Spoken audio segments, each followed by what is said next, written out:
I find interesting as I sort of think about and reflect back over that time of my growing up, even then we were struggling with a question, like the question being, we were asking ourselves, why did some lives seem to be valued more than others? And to me, that is so connected to where we are today, as we hear all over the country that Black Lives Matter. Black Lives Matter. And so that's really, even though we hadn't framed it in that way all of those many years ago, it was the kind of question that we were asking. Why did some lives seem to be valued in our society more than others? I think you talked about a poem in the poem, and the poem that came to my mind was "Mother to Son" by Langston Hughes. Yeah. And life for me ain't been no crystal stair. It's been filled with tacks, thorns, splinters. Yeah. And I think in your story you mentioned how Dr. Smith or Pastor Smith inspired you to get off your rocking chair and to take a stand in your community and really help out your community. And in connection to the Mother to Son poem, in the poem, Langston uses, or he says his mother told him that, you might want to sit down at the staircase and, basically say, you might be compelled to give up, but you got to keep climbing because life for me ain't been no crystal stair.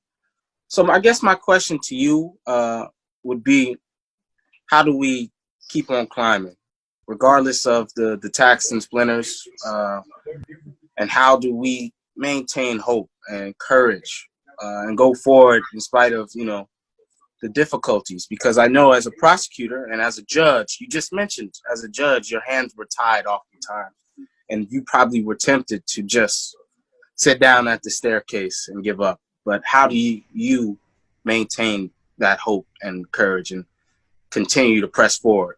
Wow. David, that is such a thoughtful question.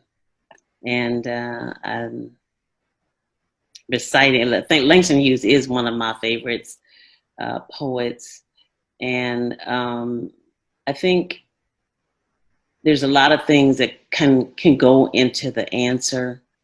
But I think so much of what has to drive us going forward is really taking a look back at our history and what our ancestors and our people have come through, how hard they fought. And I want to always make sure that I am thinking about the passage where we came over in the hulls of a slave ship in 1619. And, how far, I mean, in a lot of ways, especially with where we find ourselves today, we often are like, wow, nothing has happened, nothing has changed. But it's all of the people in our amazing story. And I do think that our history, our story, that's what compels us. That's what gives us hope. It's all of those people that fought, that died, that shed their blood for us to get here where we are today. And so when I think about it in that perspective, it means I cannot sit down. Even when I get tired, yes, I might take a little bit of a rest, because I am very clear that self-care along this journey is so very important.